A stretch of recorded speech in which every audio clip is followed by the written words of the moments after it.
আমাদের ফ্রেক্টাল লেন্টিজেন্স এগুলো হয়, সাদা চামড়া যাদের ওদের অনেকই দেখা যায় সমুদ্রের পাশে সানবাদ করছে, বুকে ছোট ফোটা ফোটা ফোটা ফোটা অনেক পড়ে গেছে, এগুলো হয়। আবার কারো কাছে উঁচু উঁচু হয়ে ওঠে, ওটাকে আমরা লাচিল, আমরা সংখ্যা বলি ডিপিএন, ডার্মাটোসিস, প্যাপুলোসা নিগ্রা।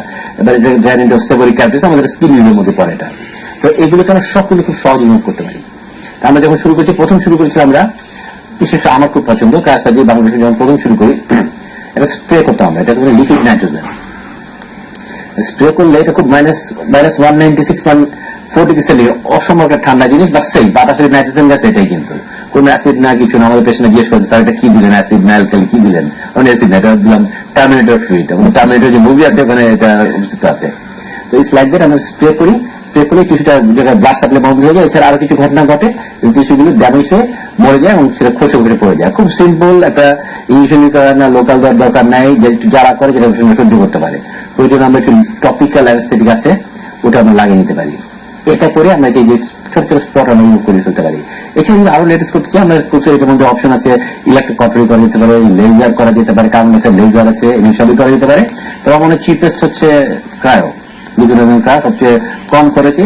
আমি যত রকম আঁচিল আছে, যত রকম ছোট ছোট যে ফ্রেকলস এই ধরনের কালো রাখে, আমরা ক্রায়ো করে রিমুভ করে ফেলতে পারি। আধুনিক চিকিৎসা রয়েছে, ডার্মাটো সার্জারি, যেগুলো বিভিন্ন ভাবে আপনারা এখন ইউজ করছেন রোগীদের জন্য। তো আরেকটা কমন সমস্যা স্যার আমি প্রায় দেখেছি হচ্ছে শ্বেত রোগ যেটা আমরা বলি, এটা কেন হয় এবং এক্ষেত্রে আপনারা এই চিকিৎসাটাকে কিভাবে কাজে লাগাচ্ছেন? শ্বেত রোগ কেন হয় বলতে গেলে অনেক কিছু ব্রড কোয়েশ্চেন। তবে আমরা সিম্পলি যদি বলি, আমাদের শরীরে যে রোগ প্রতিরোধ ক্ষমতা আছে, বাইরে থেকে যদি যখন কোনো ভাইরাস বা ব্যাকটেরিয়া ঢুকতে চায়, সেটাকে চিনে ফেলে, সেটাকে অ্যাটাক করে ধ্বংস করে দেয়।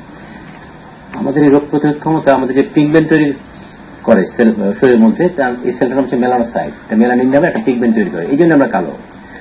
আমাদের ইমিউন সিস্টেম এই সেলগুলো চিনতে পারে না, মনে করো ওর মধ্যে বাইরের কেউ, এবং তাকে ধ্বংস করে দেয়। এটা একটা মেকানিজম। এছাড়া আর কিছু মেকানিজম আছে যে জন্য শ্বেত রোগটা হয়। তাহলে স্যার জানতে চাইবো, এই যে এই রোগটি আপনি বললেন, তো আপনার এই ডার্মাটো সার্জারি কিভাবে এই রোগটাকে রিমুভ করতে হেল্প করছে? আচ্ছা, প্রথমত আমরা চেষ্টা করি ওষুধ দিয়ে, হ্যাঁ, যে মেকানিজমে এই শ্বেত রোগটা হয়, এই পথগুলো আমরা ব্লক করার চেষ্টা করি।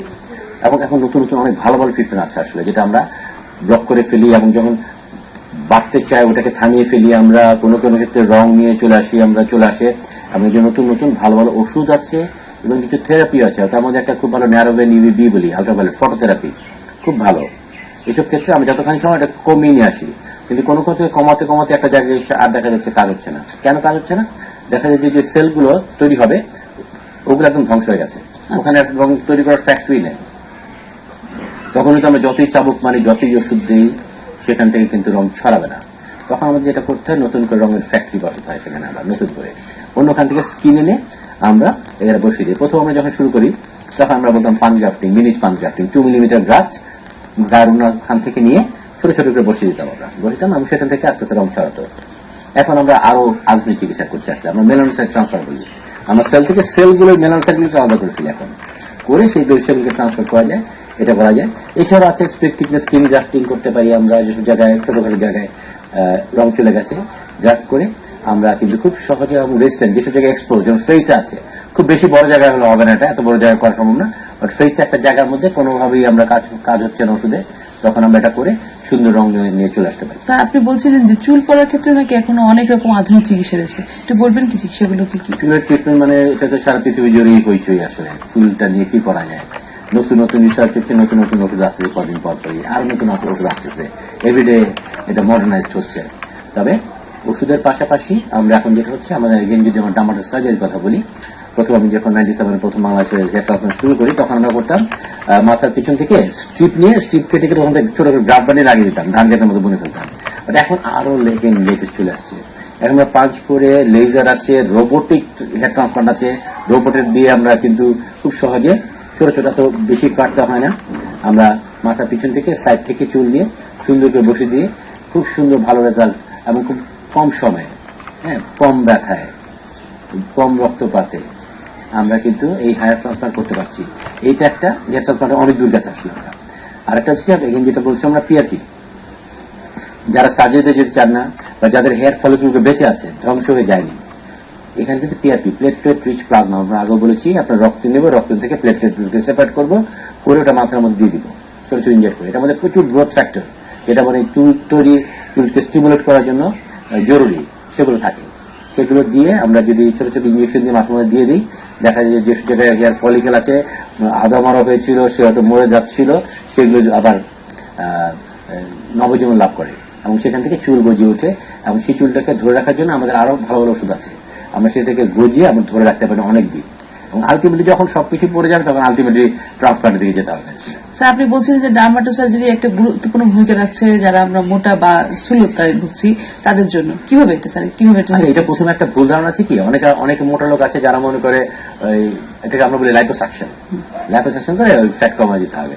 অ্যাকচুয়ালি এটা ভুল ধারণা কি, এটা হচ্ছে যে আপনাকে সুন্দর করে দিব আমরা, আপনার কোমরটা একটু বেশি মোটা আছে, আমরা একটু কার্ভ করে দিব, এটাকে লাইপোস্কাল্পচার বলে থাকি। আসলে অনেকেই ভুল ধারণা। প্রথমত আমরা যেটা বলি খাদ্যাভ্যাস, এক্সারসাইজ এন্ড ডায়েট কন্ট্রোল করে আপনি চেষ্টা করবেন, রেগুলার এক্সারসাইজ করবেন, করে আপনি ওজন কমাবেন। এক জায়গায় এসে যখন আপনি বুঝছেন যে পারছেন না আপনি, তখন আপনাকে হেল্প করবো। হ্যাঁ, তখন আমরা লাইপোসাকশন আমরা প্রথম যখন শুরু করি, আমাদের ডার্মাটোলজিস্ট বিদেশে শুরু করেছি কিন্তু লাইপোসাকশন প্রথমে। লাইপোসাকশন করে একদম স্ট্রেট ফর আমরা ফ্যাট পেট থেকে বের করে নিতাম। কিন্তু এখন আমরা বলছি আরো উন্নত চিকিৎসা আছে, নন ইনভেসিভ সার্জারি, পেটের মধ্যে টিউব ঢুকাতে হচ্ছে না, টিউব ঢুকে আমরা সাকশন দিয়ে ফ্যাট গুলোকে বের করে নিতাম। এখন আসছে অনেক ধরনের রেডিও ফ্রিকোয়েন্সি, আল্ট্রাসাউন্ড, তারপর লেজার, এগুলো দিয়ে কিন্তু আমরা এই ফ্যাটগুলোকে গলে ফেলতে পারি। এবং কম্বিনেশন অফ প্রসিজার্স, এগুলো আমরা কোথায় কোনটা ইউজ করবো, কোথায় আল্ট্রাসাউন্ড, কোথায় লেজার, কোথাও হিট দিয়ে, রেডিও ফ্রিকোয়েন্সি হিট দিয়ে আমরা করতে পারি। ক্যাভিটেশন আছে, যে ফ্যাটগুলোকে গলে উঠে আবার ড্রেন করার ব্যবস্থা আছে। এরকম বিভিন্ন নন ইনভেসিভ নতুন নতুন ট্রিটমেন্ট কিন্তু আসছে, খুব ভেরি ইন্টারেস্টিং। এটা করে আমরা যে জায়গায় অনাকাঙ্ক্ষিত আপনার হাতটা বেশি মোটা, আমরা একটু এটাকে চিকন করে দিলাম, বাট কখন মনে করবেন যে আপনি ওজন অনেক মোটা, পুরো শরীরের ফ্যাট কমে যেতে না, এটাকে আপনাকে সুন্দর শেপিং করার জন্য আমরা করতে পারি। লট অফ থিংস যেটা হচ্ছে, এবং কম্বিনেশন আমরা বুঝে শুনে কোথায় কোনটা অ্যাপ্লাই করবো সেটা বুঝে আমরা সুন্দরভাবে করতে পারি। তাহলে স্যার আমার প্রশ্ন হচ্ছে যে এই যে আপনি বললেন অনেকগুলো রের কথা বা রেডিও ফ্রিকোয়েন্সি রে, এগুলো ক্ষতিকর না, পার্শ্ববর্তী কি? অ্যাকচুয়ালি নাপিতের হাতের সবই ভয়ঙ্কর, আর যদি এক্সপার্ট হাতের সবই সেফ।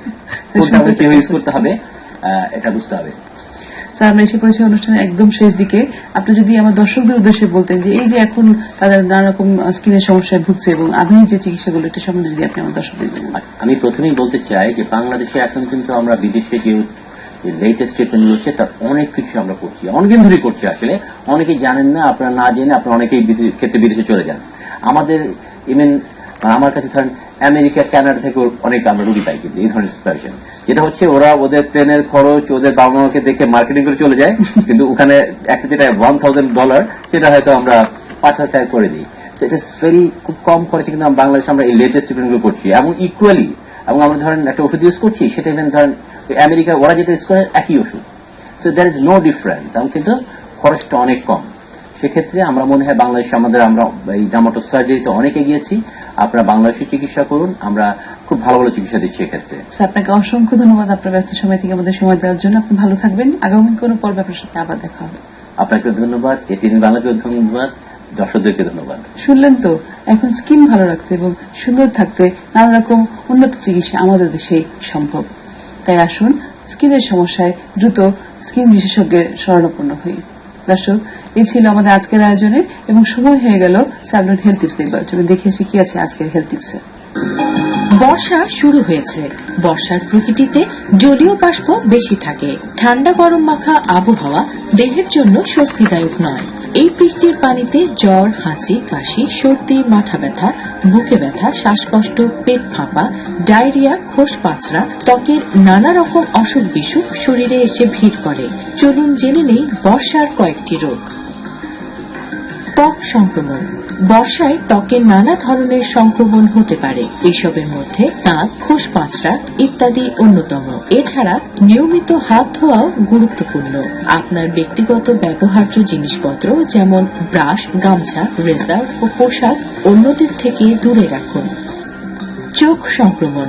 বর্ষায় বৃষ্টির পানিতে কিংবা আর্দ্র আবহাওয়ায় অনেকেরই চোখে সংক্রমণ হয়। এতে চোখ লাল হয়ে যায়, পানি পড়ে ও চুলকানি কিংবা ব্যথা হতে পারে। মূলত ভাইরাস ও ব্যাকটেরিয়ার আক্রমণে এমনটা হয়। এছাড়া অস্থায়ীভাবে দৃষ্টিশক্তিও ঝাপসা হয়ে যেতে পারে। এটি সাধারণত 2 থেকে 3 দিন পর এমনিতেই সেরে যায়। ডায়রিয়া। খাওয়ার আগে হাত ঠিক মতো ধুয়ে না নিলে, থালা বাসন অপরিষ্কার থাকলে, নোংরা পরিবেশে খাবার সংরক্ষণ করলে কিংবা পচা বাসি খাবার খেলে ডায়রিয়া হতে পারে। মূলত বিভিন্ন উপায়ে জীবাণু পেটে প্রবেশ করলে ডায়রিয়া হতে পারে। ডায়রিয়া হলে খাবার, স্যালাইন ও প্রচুর জলীয় উপাদান পান করতে হবে। Chikungunya, dengue, malaria.